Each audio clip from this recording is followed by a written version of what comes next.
नमस्कार, आप देख रहे हैं न्यूज एक्सप्रेस 24 आज की। नमस्कार, आप देख रहे हैं न्यूज एक्सप्रेस 24 और मैं हूं आपके साथ।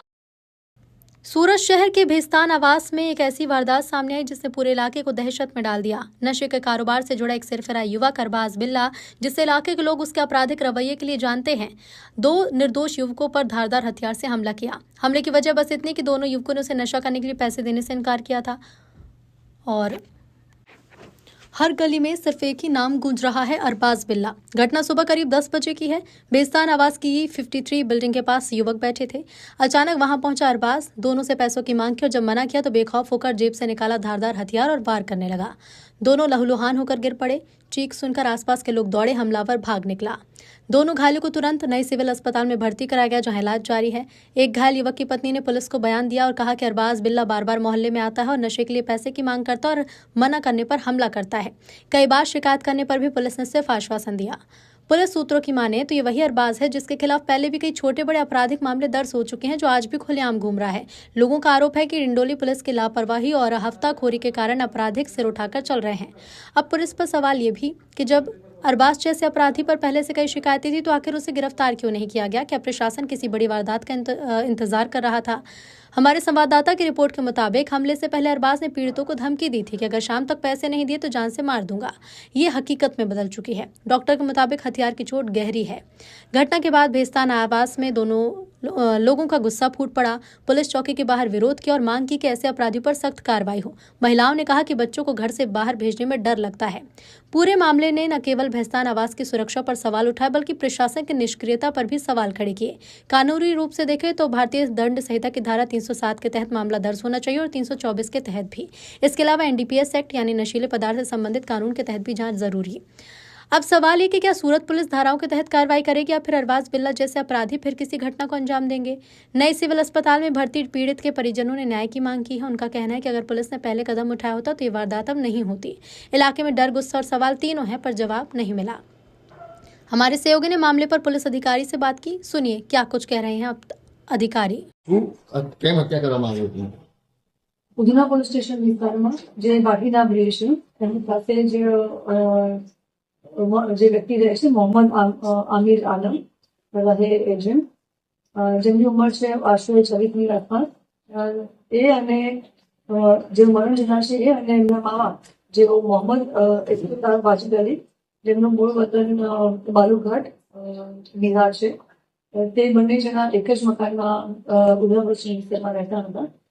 વર્ષોથી 10 વર્ષથી 8-10 વર્ષથી તેઓ બંને પોતે સાથે જ બિઝનેસ કરતા હતા, જેમાં ખાતાનું એમનું કામ ચાલતું હતું, જેમાં દુપટ્ટા બનાવવા, લેગિંગ્સ બનાવી આ બંને જણા રવિ લડાઈમાં કામ કરતા હતા. બંને વચ્ચે ફાઇનાન્શિયલી મદદ થતા જે આરોપી છે મોહમ્મદ ઇફ્તાર વાજીદ અલી, જેઓ એમના મનોજના મામા થાય છે, એમણે કીધું કે મને તું મારો જે બાકીનો હિસાબ બાકી છે એ આપી દે અને જે ખાતાના મશીનો છે એ પણ મને અલગથી આપી દે, કારણ કે મારે અલગથી ધંધો પાણી કરવો છે, આપણે બંનેને અત્યારે ફાવતું નથી સાથે.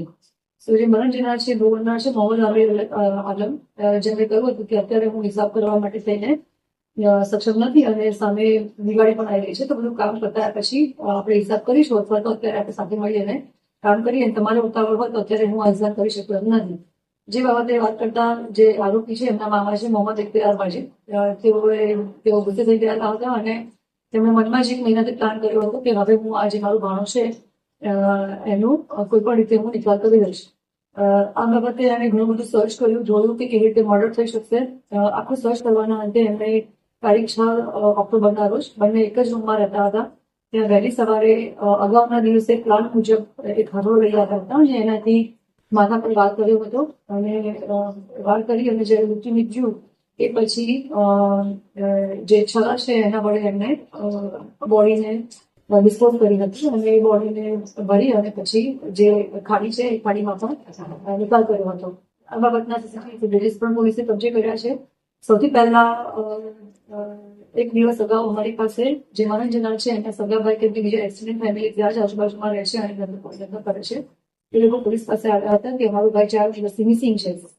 પોલીસે મિસિંગની તપાસ કરતા લાસ્ટ સીન ટુગેધરમાં એમના મામાને બોલાવ્યા હતા, કારણ કે એમના સાથે જ રહેતા હતા અને મામાને બોલાવતા અને એજ્યુકેશન દરમિયાન મામા તૂટી ગયા હતા અને તમે કમ્પ્લેન કરી હતી કે આ રીતે અમારે બંનેને ધંધામાં જે મંજૂર થયું હતું અને ફાઇનાન્શિયલ ઇસ્યુઝ જે ડીલ કરતા હતા એમાં જ ગુસ્સે આવી અને મેં ભાણાને મારવાનું નક્કી કર્યું હતું અને આખી ઘટનાને આ રીતે અંજામ આપ્યો છે.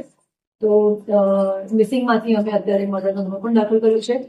જે વેપનથી અમે મૃત્યુ નિપજાવ્યું હતું આ વેપન પણ અમે લોકો પોલીસે કબજે કર્યું છે. એમાંથી જે વાળ અને બ્લડના નમૂના સેમ્પલ્સ મળ્યા છે એ પણ અમે FSLમાં મોકલાયા છે અને DNAના આધારે આગળની પ્રોસેસ પણ કરીશું. પરંતુ એ સેમ્પલ મળ્યા છે એના આધારે અમે આગળનો ગુનો પણ દાખલ કર્યો છે. મારો પીકરો અમે અટક કરી દીધો છે. સાહેબ, એને આ પ્લાન કેવી રીતે આવ્યો કે ગ્લાસના તડકા કરીને ખાઈને ફેંકી દેવાનો વિચાર કેવી રીતે આવ્યો? એનું ઇન્ટ્રોગેશન દરમિયાન છે અમે પૂછપરછ કરી. આરોપીનું એક જ માનસિકતા હતી કે બને ત્યાં સુધી કોઈ વસ્તુ કે પુરાવો રાખવો જ નહીં કે જેના કારણે થઈ અને હું પકડાઈ શકું, આરોપી પકડાઈ શકે અને કોઈને મારા પર શક ના જાય એ માટે થઈને કોઈ નિશાન જ ન રાખવા એ રીતે મર્ડર કરવું આ એનો પહેલેથી પ્લાન હતો. અને પોતે સિત્તેરપૂર્વક બચી જાય અને પૈસા અને મશીનો પોતે વાપરી શકે અથવા તો બધું વેચી અને પોતે વેતનમાં જઈને પણ એક પૈસાથી નવો ધંધો શરૂ કરી શકે અને પોતે પોલીસના ચોપડે કે પોલીસ પાસે પકડી ન શકે એવી એક માનસિકતા સાથે જેણે આખું કામ કર્યું હતું અને પ્લાન કર્યો હતો. સર, એવું મામાએ કહ્યું હતું કે પોલીસ કે લફડે મેં નહીં પડના ત્યારે જ પોલીસને શક ગયો, કારણ કે ભાણે જ મિસિંગ હોય ને જ્યારે મામા આવકે ત્યારે. મેં જે મગા જે મિસિંગ હતું અને મિસિંગના ઇન્ટ્રોગેશન મિસિંગ વખતે જે ઇન્વેસ્ટિગેશન પોલીસનું ચાલ્યું એમાં લાસ્ટ ટુગેધર અને મામા સાથે આમ પણ મરણજીના રહેતા હતા તો એનું ઇન્ટ્રોગેશન કરવું અને એમની પૂછપરછ કરવી ખૂબ જરૂરી હતી. ત્યારે જ મરણજીના ભાઈ કે જેઓ મિસિંગની જાહેર કરવા માટે પોલીસ સ્ટેશન આવ્યા હતા એમણે કીધું કે અમારા મામા પોલીસ સ્ટેશને આવવા તૈયાર નથી અને એમણે કીધું કે મારે પોલીસના પકડમાં પડવું નથી અને હું મારી રીતે મામા ભાણેજની પણ તપાસ કરી રહ્યો છું અને તમે પણ તમારી રીતે તપાસ કરી શકો છો અથવા પોલીસ પાસે જઈ શકો છો. એટલે એ જ એક શંકાસ્પદ નિવેદન હતું જેના આધારે પોલીસે આ ઇન્વેસ્ટિગેશન કર્યું, મામાને બોલાવ્યા અને ઇન્ટ્રોગેશનમાં આખી હકીકત સામે આવી.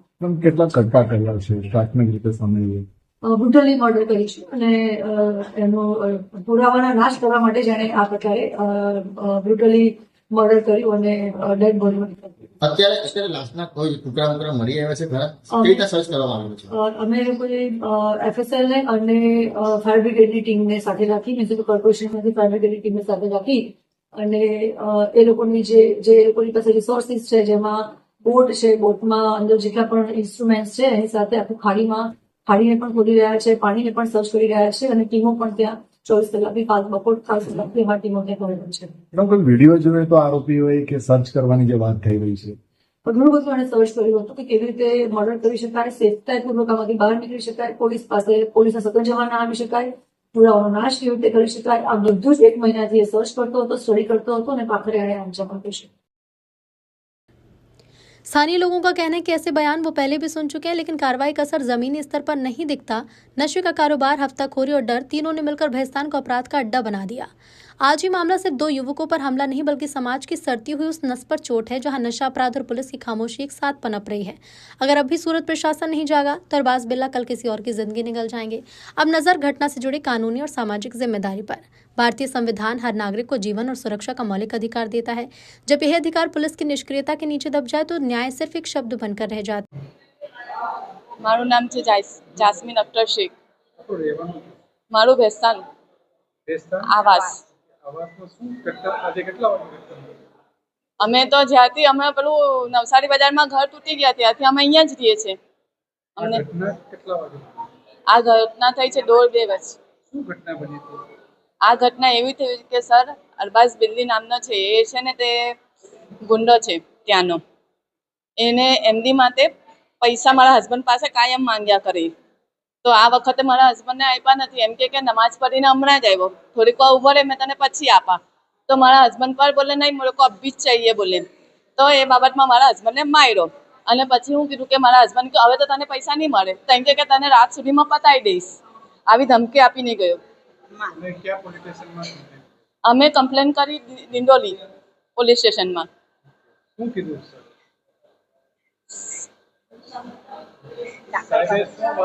અમને સાહેબે એવું કીધું કે સિવિલમાં મોકલેલા અમને 108માં બેસાડીને અને રિપોર્ટ કરાવ્યો છે. અમે 2 જણાને માર્યો છે. 2 જણાના 2 નામ બતાવો. એક તો અખ્તર શેખ અને એક અફસર. મારવા વાળો કોણ છે, શું કામ કરે છે? એ એક આ ભેસ્તાનો લુખ્ખો છે, એનું નામ છે અરબાઝ બિલ્લી. આ ક્યારે જેલથી છૂટીને આવ્યો? 7 દિવસ થયા સર. તો તમારા હસબન્ડની ને એની દોસ્તી કેવી રીતે? દોસ્તી કેવી એટલે દોસ્તી હતી નહીં સાહેબ, એટલે પૈસા લેન દેન કરે એમ 150 આપી દો બાબા, પૈસા આપી દો 150 એવી રીતના, બાકી એવી દોસ્તી યારી બી નથી સર. ખાલી એમ કે રેમ કરીને આપી રહી. તમે શું ઈચ્છો છો? અમે તો એમ જ ઈચ્છીએ કે મારા હસબન્ડને ઇન્સાફ જોવે. તમારા હસબન્ડ હમણાં ક્યાં છે, કયા હોસ્પિટલ? સિવિલમાં છે સર. હવે 2 જણાને માર્યો છે તો બે સિવિલમાં છે? હા, બંને સિવિલમાં જ છે સર. है न्यूज़ एक्सप्रेस 24 लगातार मामले पर नजर बनाए हैं। हम वादा करते हैं कि जब तक पीड़ित परिवार को न्याय नहीं मिलता हमारी आवाज नहीं थमेगी। भैस्तान की वारदात ने साफ कर दिया कि अपराध जब कानून से तेज चलता है तो समाज असुरक्षित हो जाता है। जरूरत सख्त कदम उठाने की है ताकि आने वाला कल किसी के खून से ना रंगे। आप देख रहे थे स्पेशल रिपोर्ट भैस्तान का बिल्ला, अपराध का बेखौफ चेहरा। न्यूज़ एक्सप्रेस 24 के लिए परवेज फारूकी की रिपोर्ट। फिलहाल इतना ही, नमस्कार। मैं हूं आपके साथ अनुष्का। आप देखते रहिए न्यूज एक्सप्रेस 24, जहां खबरें सिर्फ नहीं दिखाई जाती, समझाई भी जाती है। नमस्कार।